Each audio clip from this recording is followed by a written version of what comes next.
ये सुनो एक बार मीडिया को स्टेटमेंट देना 2 मिनट रुको आप सारे। दारू के ठेके जब खुलते हैं उस समय नवंबर के टाइम आपको आवेदन करना पड़ता है। मेरी बात आपका उसका समय होता है, वो समय अगर निकल जाए उसके बाद ठेके खुलेंगे समझ गए? आप अगर वो गलत है तो सरपंच से लिखवा कर आप लिखवाओ वहाँ पर सीएम विंडो के ऊपर, सीएम विंडो पे डाल हाथ में दे दी भाई।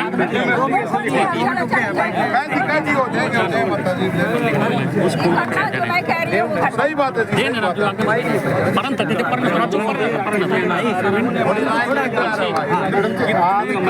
प्रोजेक्ट हैं, क्या क्या प्रोजेक्ट हैं जिनका इनॉग्रेशन आज किया गया है, क्या कहेंगे?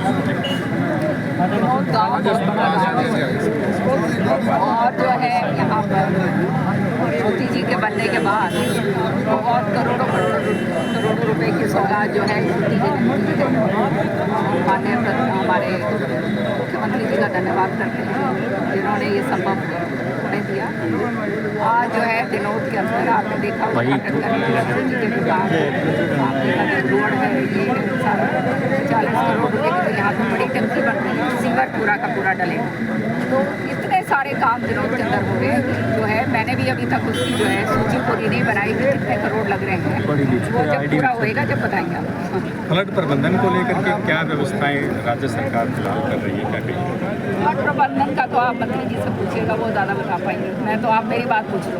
SYL को लेकर के PBNB की 9 जुलाई को मीटिंग है, दोनों प्रदेशों के मुख्यमंत्री मिलेंगे दिल्ली में, क्या लग रहा है? उसकी 13 अगस्त को SC में तारीख की देखो SYL नहर चौधरी बंसीलाल जी ने खुलवाई और वो हमारे इलाका जो है दक्षिण हरियाणा को सिंचित करवाने के लिए खास तौर से ये दुर्भाग्य की बात हुई कि उसके बाद चौधरी बंसीलाल जी के चले जाने के बाद राजनीतिक इस तरह के लोग आए कि उन्होंने उसको जो है राजनीति की पेड़ चढ़ा पंजाब ने तो पूरी तरह से जो है पार्ट ली, नहरी पार्ट।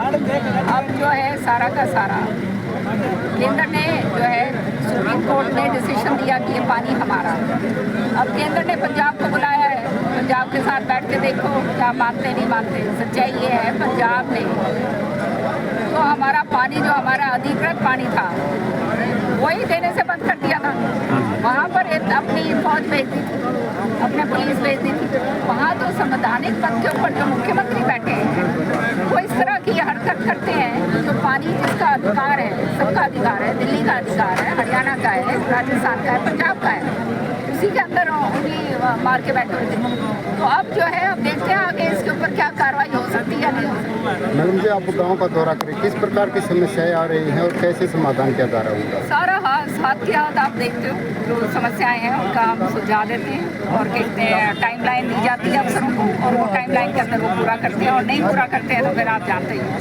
मैडम 2025 से 1 अप्रैल 2025 से यूनिफाइड पेंशन स्कीम जो हरियाणा में लागू की गई है तो कर्मचारियों को इसके विपक्ष में भी कई साथ हैं, सरकार कैसे देखती है, आप कैसे देखते हैं सारे आप जो है इसको मैंने पूरी अच्छी तरह से पढ़ा नहीं, लेकिन केंद्र सरकार की तरफ से ये जो कमाई हुई है इसके अंदर जो है कोई नुकसान वाली बात थोड़ा है। हर एक चीज़ जो पुरानी जो चली आ रही है उससे भी तो हमारे को निकल के आगे निकलना पड़ेगा ना। वो सारा का सारा जो है पुरानी जो स्कीम थी, जो फैली हुई स्कीम थी, जो सही नहीं थी वो थी, उनके ऊपर संज्ञान लेकर उनको सही दुरुस्त करके आगे बनाया जा रहा है। जैसे हमारा कानून जो है, कई कानून ऐसे थे जो बहुत पुराने और डमरों की तरह जो है अंग्रेजों के समय के लगे हुए थे, वो सारे के सारे दुरुस्त करें। सारी चीज़ें ऐसा ऐसा करके जो है हमारी सरकार भिवानी लास्ट टेल पे बसता है, ऐसे में पानी उसकी राशनी को लेकर तकलीफ क्या आती है? तो आपने जल संरक्षण की बात की कि किस प्रकार से कार्य करने की आवश्यकता है? मेरा सबसे अपील ये होगी, देखो पानी का स्रोत तो उतना ही है जितना भगवान देता है, नहरों के अंदर पानी कम होता जा रहा है। तो जितना हमारे से कोशिश होती है कि भिवानी को पूरा पानी मिले।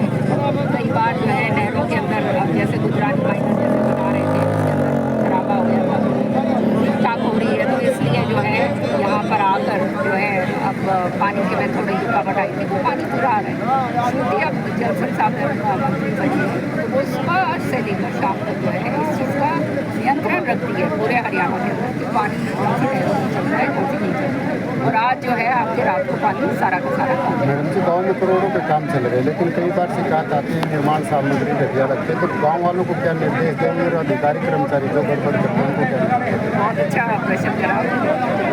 मैंने खुले दरबार के अंदर एक बात कि देखो करोड़ों रुपए जो है सरकार की तरफ से हम लगा रहे हैं, इतना ज़बरदस्त तरीके से विकास के कार्य शायद ही पहले नहीं हुए। तो ये जब कार्य जो होते हैं वो गांव वालों के लिए हैं और गांव वालों को अपनी कमेटी बना के रखनी चाहिए। हमारे कोई यहाँ कमीशन वगैरह का तो कोई चक्कर है नहीं, या किसी ठेकेदार के साथ कोई लेन देन वाला चक्कर तो है नहीं। तो मैंने स्पष्ट कहा है कि जब काम चल रहा होता है उस समय अगर सामग्री अपनी कमेटी बनाओ और वो कमेटी देखे, अगर वो सामग्री वो सही नहीं लगा रहा है तो काम रोक दो और हमें बताओ ताकि हम उसके ऊपर संज्ञान लें और कार्रवाई करें। जो है गलत काम जो है वो हम नहीं होने देंगे, लेकिन एक बार काम हो जाता है उसके बाद जब बोलते हैं फिर उसका कोई फायदा नहीं। लास्ट में जो मेडिकल कॉलेज भिवानी में जो बन रहा है उसको लेकर के और जो बंसीलाल जी हॉस्पिटल है वो सारा स्टाफ वहाँ चला गया, उसको लेकर के लोग बार बार प्रोटेस्ट कर रहे हैं, तो क्या इसका हल आप मान के निकल रहे हैं? चौधरी बंसीलाल जी का जो हॉस्पिटल है वो ऐसे इसी तरह से रहेगा। ये बात है कि ये मेडिकल कॉलेज बनाया है, उसके अंदर उसको जो है खर्च करा गया है, लेकिन चौधरी बंसीलाल जी का हॉस्पिटल रहेगा इसी तरह से, इसमें कोई दोहराई की बात नहीं। कोई इसमें गुमराह करने की एक बीपीएल कार्ड का सवाल, एक बीपीएल कार्ड मैम उसमें जैसे गाड़ी वगैरह चढ़ा रखी तो ज़्यादा राशन कार्ड कट गए मैम ग्रामीण परिवार कार्ड धारकों के कई पे ये 4 व्हीलर चढ़ा दिए, व्हीकल चढ़ा दिए, उनके बीपीएल कट रहे हैं। अब जो मापदंड सरकार के हैं उनको तो पूरा करना पड़ेगा, है ना, और मापदंड अगर पूरा कर रहा है तो बात सही है। अभी खाली बैठ के बीपीएल कार्ड बनाने के और कहते फ्री में सरकार का खाना वाला तो सिलसिला नहीं होना चाहिए। जिनके घर में जिसको ज़रूरत है, जो गरीब से गरीब है, हमारी सरकार भाजपा सरकार जो है, मोदी सरकार जो है वो अंत्योदय की भावना से जो है काम करती है कि अंतिम छोर तक का जो गरीब से गरीब आदमी हो उस तक जो है फ़ायदा पहुँचे, और वो हम पहुँचा रहे हैं। और विकास कार्यों की जहाँ तक बात है तो शाम के अंदर आपने देखा कोई भी कसर नहीं, करोड़ों करोड़ों रुपए जो हम इतने सालों से जीते बैठे हुए थे, बड़े बड़े यहाँ पर लोग आए, बड़े बड़े मंत्री आए, पता नहीं क्या क्या नहीं बोल के गए, लेकिन कोई काम नहीं हुआ। अब जो है वो सारे के सारे जो लंबित काम थे और जो नए काम हैं विनोद गाँव के लिए करे जा रहे हैं, और प्रत्यक्ष को प्रमाण की जरूरत नहीं है, सामने नजर आ रहा है आपको। ये गाँव वालों के लिए, हमने थोड़ा यहाँ रहना है, गाँव के हमारे लोगों का जीवन स्तर ऊपर हो, हमारे गांव के लोग खुशी हों, उनके रिश्तेदार यहाँ पे आए तो देखें कि हाँ भाई कितना सुंदर गांव है, इस चीज़ के लिए हम कर रहे हैं। ठीक है, धन्यवाद।